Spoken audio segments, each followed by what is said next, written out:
Wait. Good morning. Welcome to Triumph Palace Live. My name is Richard Baker. I'm the conservator here at Triumph Palace. I'm going to talk to you today about some of the conservation work that I do. As conservator, I take care of all of the furniture and metals, objects, ceramics, paintings, glass, and everything else here that is part of our collection here at Triumph Palace. I'll either take care of it through monitoring its environment or the condition that it's in at the current period, as well as everything to do with how it is exhibited to the public in our exhibits in our houses. I have been trained specifically for furniture and metals, and today I'm going to talk to you about some of the furniture work that we do here. When a furniture piece comes into the lab, either through it breaks, or it's going to be prepared for an exhibit, or the condition changes in a significant way, we'll bring it into the lab, we'll do a survey, we'll photo document the way it appears as it is right now, and then we'll start the process to repair, to prepare it for exhibit, or whatever what we need to do for that. With the process that we usually start with preparing it for the initial repair. If it has a broken leg or something has come off of it, we'll do special steps to get it to where it needs to be. And the thing that I should make very clear is that in conservation we try to make everything reversible. So the glues that we use animal proteins that will give us good adhesion, but also can be reversed with warm water or steam. We cannot use modern epoxies because those are not as easily reversible and can damage an object when we try to undo it.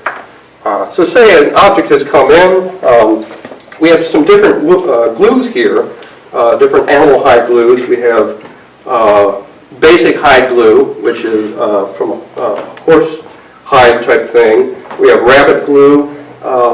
We have fish glue, which is a liquid glue. And then we also have old brown glue, which is a new, modern, somewhat synthetic glue for this. I'd also like to point out that throughout my talk here, if you have any questions about what you see or what we're doing, feel free to post that in the chat, and they will give that to me later. For the hide glue, that requires a hot pot, and so you mix it with a little bit of water, you heat it in a pot, and then this is what it will come out as.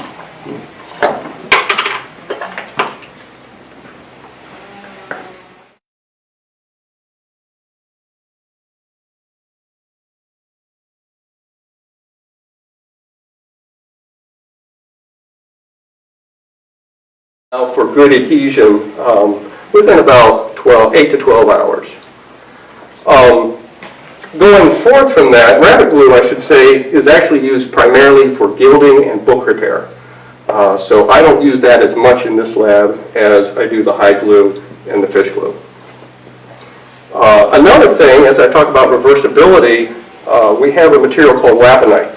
Laponite starts out as a fine powder, and then mixed with water will turn into a sort of a gel. The gel is then smeared over old glue, and with the water that's in it will actually act as a pumice to pick that glue up, and so we get a clean surface for making our repairs. As you go through the treatment, there are other things that might be going on with the furniture piece. Beyond just being broken, it may have veneer that has come off and is lost. There may be gaps or holes in the piece that need to be filled. And so some of the things that we can use for this would include trans tint. Trans tint is a color that mixed with water or shellac can actually be added to the surface of a new piece of wood to color it to that of the surrounding pieces of wood if you're doing a fill or a veneer piece. An example of that, this is a piece of veneer that we use. This is mahogany veneer, which is very common. And this piece of furniture here that I have next to me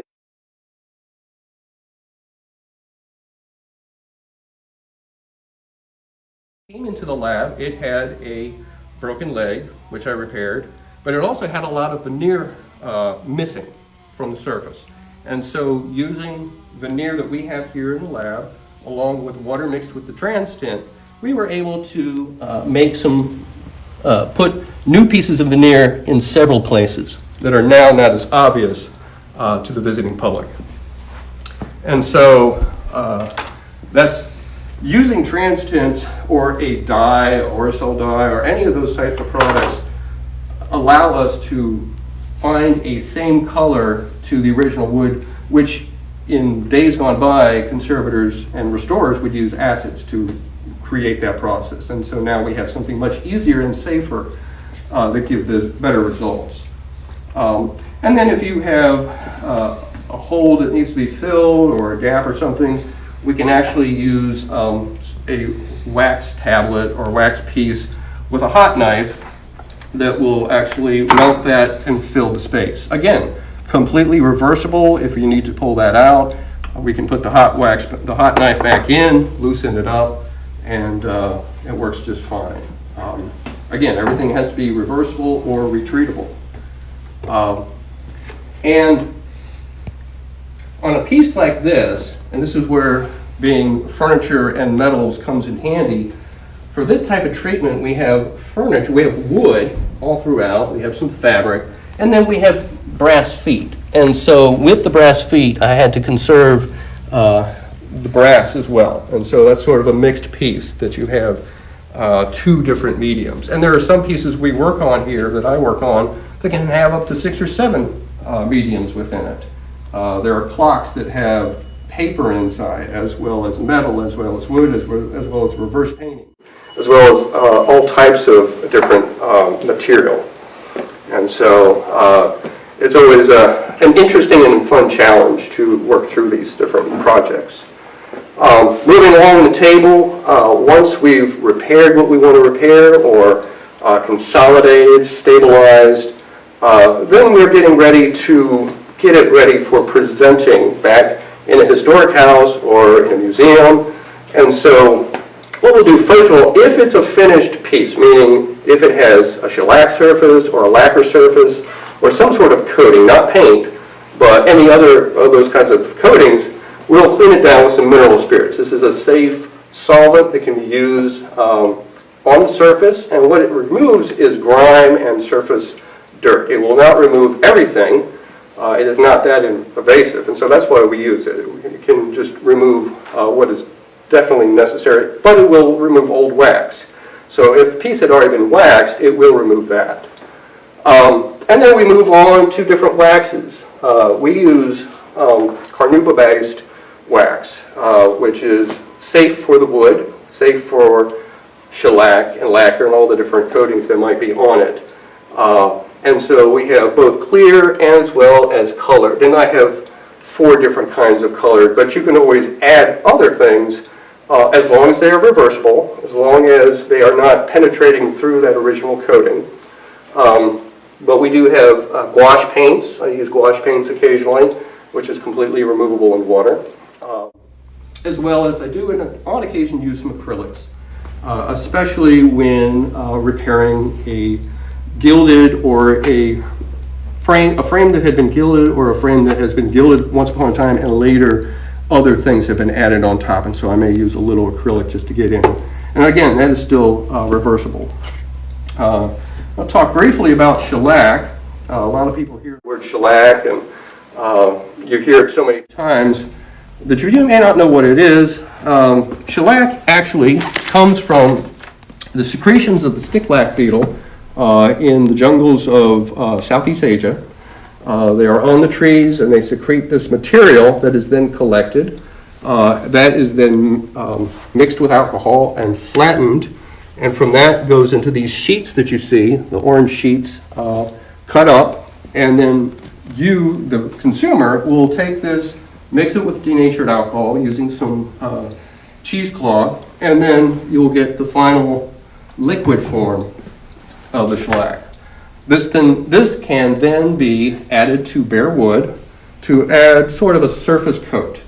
When you see old tables that have a ring mark, this is where water has penetrated through a shellac layer to create that. and no additional lacquer has been put on top of it. So shellac is reversible in alcohol primarily, but it can be damaged by water. And so as time went on, people have gone to lacquer, which is a more permanent coating all the way up to polyurethane type materials. And so, but in the museum environment, we try to only use shellac. And I should make point that we have shellac used mainly for when you're looking at a piece and you've got a bare spot, you'll put some shellac in before coloring it. Or we will, if we're putting a piece of, a piece back in, a replacement, we'll sometimes put some shellac in to protect that surface before we put it on there. But I do not refinish tables. And so that's sometimes a common misunderstanding with conservators, that we will just take a table, strip it, and refinish it with something new. And I don't do that kind of work, and here we don't do that kind of work. So we might use shellac to give a coating to a surface, but not to do a complete refinishing of the surface. And so moving along, now the furniture is done, we're going to talk briefly about mirrors. So being a site that has a lot of 18th century mirrors, we have a lot of gilded and wooden mirrors that contain glass inside, which are made from a tin mercury solution. And this was common throughout the ages up and through somewhere in the middle in the 19th century when they stopped. They started using silver to make mirrors somewhere in the late 18th century, so there's a crossover between the two. But we in the museum field and conservation today are finding that a lot of those mercury tin mirrors are falling apart. And so the mercury is actually detaching from the tin and falling to the bottom. And mercury, as you know, is a hazardous substance. And it's not so much the touching of it that can be harmful, but breathing in the fumes. Certainly a little bit may not be that much, but every second counts, and so we really want to stabilize as much as we can. So currently I've been going through several of the mirrors here at Tryon Palace and protecting them and stabilizing them in such a way that they can be safe for exhibit while this process is going on. Right here I have an example of a mirror that is in our collection. This is sort of what it will come to when the mercury breaks down. You can see a lot of the reflective qualities of this piece are gone. They have fallen down to the bottom, and what's left is the tin, and that's not as reflective. And so what we do is we actually attach mylar with a BIVA, which is a double-sided adhesive material, which is ignited by warmth. And so now the mercury is safely trapped inside of the mirror's frame and will not come out, and we can continue to use it for display.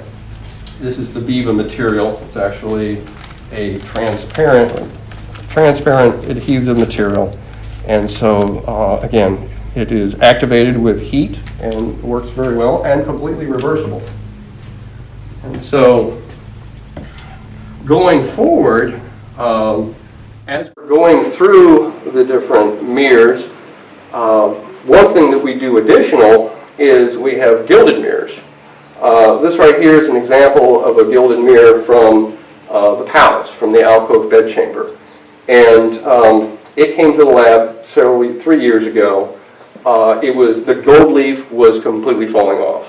As is the nature with these types of mirrors, as with a lot of wooden objects, as time goes by, the wood will shrink, but the gold leaf can't keep up. And so as the wood is shrinking, the gold leaf will pop off and continue to pop off. And it's sort of, unfortunately, the rate that these things do. So conservators over the years have done different processes to either strengthen the wood, to add more compote, to add more gesso, to sort of build it up.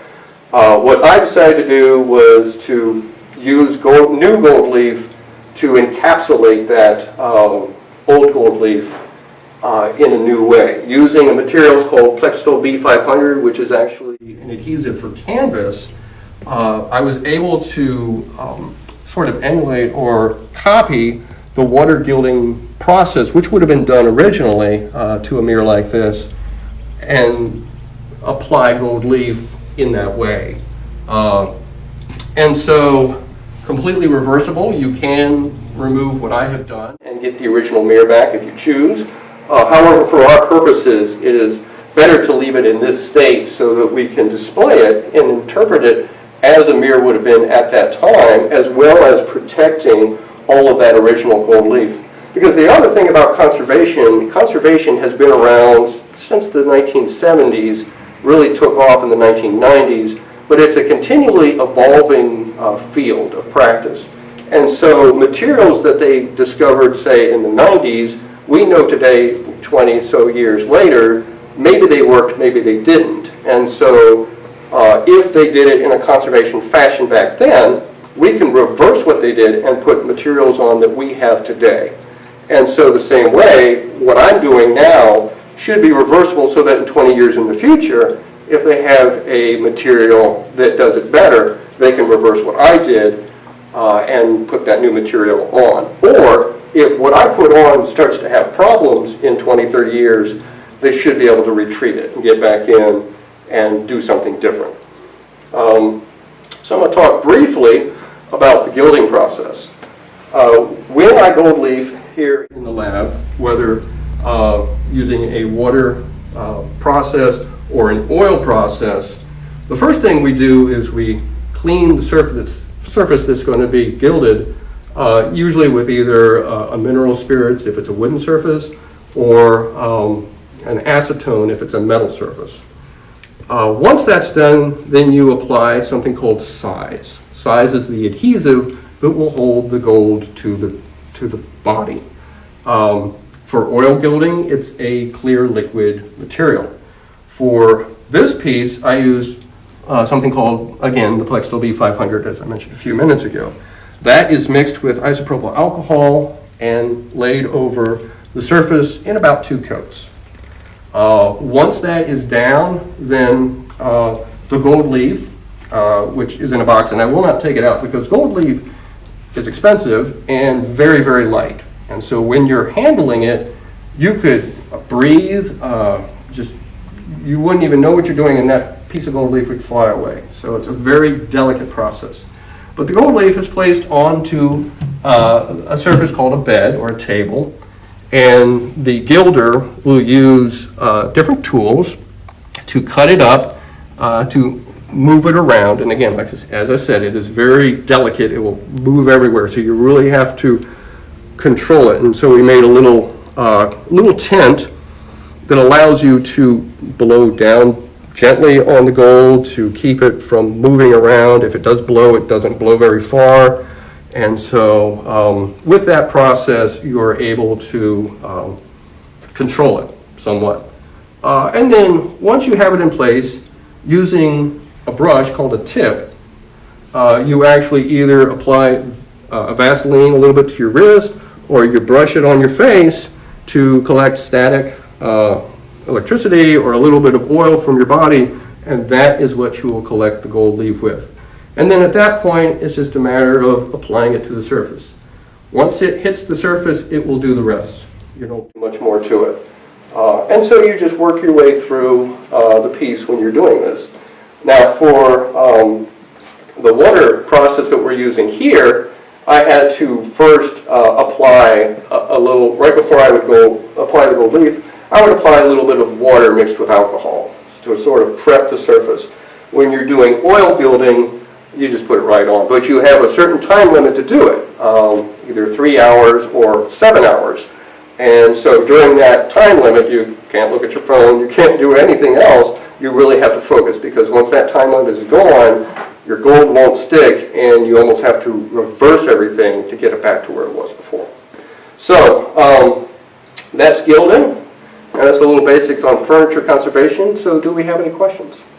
We have one question. Was glue applied when these furniture artifacts were crafted back in the 18th century? If so, what type of glue? It's a very good question. So the question is, was glue used to applied to the furniture pieces when they were built by craftsmen many years ago? And if so, what glue was that? And so that's a very easy question. That goes back to what I talked to originally. The glue was the hide glue, the horsehide granule. That's exactly what they used back then. They would, and in fact, what we use today is based on their measurements and what they were using then. That is what we're using now. The issue with that, of course, is that it is reversible over time.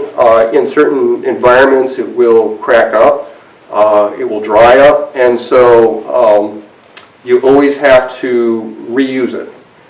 You have to always redo it. So as we get into modern times, we have modern furniture adhesives that are a lot more permanent. You have the yellow glue, the white glue, all those different epoxies.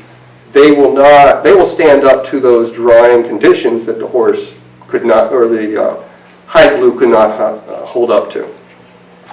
We have another question. How does someone learn to become a conservator? Good question. How does someone learn to be a conservator? There are actually two ways of getting into conservation. One way, the most primary way, is to go into a graduate program or a conservation school program. It's usually about 2 years.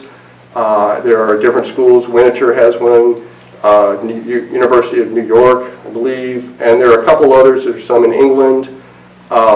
What you would do is you would do 2 years of course study, and then 1 or 2 years after that of internships at a museum somewhere. I've known some people who did 3 or 4 years of internships somewhere. But that is one approach. The other approach is to do apprentice training, which is what I did. I apprentice trained at Colonial Williamsburg for 9 years, and then I came here and did a sort of apprentice training for a couple years, and I continue to learn as I go. But they are now looking at, because of the cost and the availability of some of those professional programs, they're looking at apprenticeship programs as just as equal to that. We have one question from Dennis. Some old mirrors were backed with diamond dust. Was that used in the 18th century on mirrors? There's a question about mirrors that were backed with diamond dust.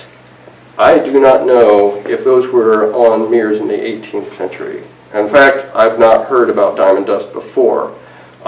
Primarily, I work with mirrors that have a mercury tin amalgam background or a silver background. Anything more modern than that, or a diamond, that may not be the English ones. That might be another area of, I don't know. So you'll have to do a little more research on that. And Charlie asks, what is the most difficult piece at the palace to conserve? Charlie asked, what is the most difficult piece at the palace to conserve? That is this one. This is the most difficult piece I have ever conserved. And I've worked on aircraft, boats, clocks, and no, this is definitely the most difficult because it had original 18th century gold leaf in it. It also had modern paint. The pieces were very, very delicate. Some of them broke off. There's a piece down here that broke off, and this top piece broke off during handling. And those all had to be reattached. In confronting this treatment, and this is why it was in here for 3 years, there's really a lot of, it's not just a come in, slap something on it, move on. There's a process that conservators really have to go through. There was a lot of research that was done to make sure I used materials that were safe for the mirror, that I had used techniques that were safe for the mirror, because at the end, you want a final outcome to be something that people will enjoy, but that future conservators can work on, that will not damage the piece in any way. So there's just a lot of time thinking, a lot of time planning what you're going to do. And in a case like this, we found that, now this is not a mercury mirror, this has actually got a modern glass in it. So when I opened the back, to back it, I discovered that the back of the glass mirror had actually a covering on it, which means there is nothing in there. Is probably a modern glass. It is beveled, but the glass itself is larger than the frame it's in. So the rabbet and the glue blocks that hold it in place there's a little bit of a gap in such that it could fall out. So one of the things I had to do is I had to put a strap on the back to hold that in place. So in just looking at the frame, there are very few places to hold it if you're carrying it. So I would say this is definitely the hardest one I've ever worked on. All right, Sandy asked, where in the alcove bedchamber was the mirror located? Okay, so where in the alcove bedchamber was this mirror located? And if you're on the tour and you're walking through, it's right over the chest of drawers. We have another mirror up there in its place. But if you look hard, you can see the ghost pattern of the carving of this frame, which had been on the wall for many years. And this mirror had been a problem for previous conservators for many years as well. And so I knew it had to come down. It was shedding all over the place, and we couldn't have that anymore. Okay, so if you have any other more questions, certainly I'm here at Triumph Palace. I'll be happy to help you in any way I can. Otherwise, I'd like to thank you for coming and watching this little tour of furniture in the Conservation Lab. Tomorrow, we have another Triumph Palace Live, What's Growing in the Garden, so be sure to come and check that out.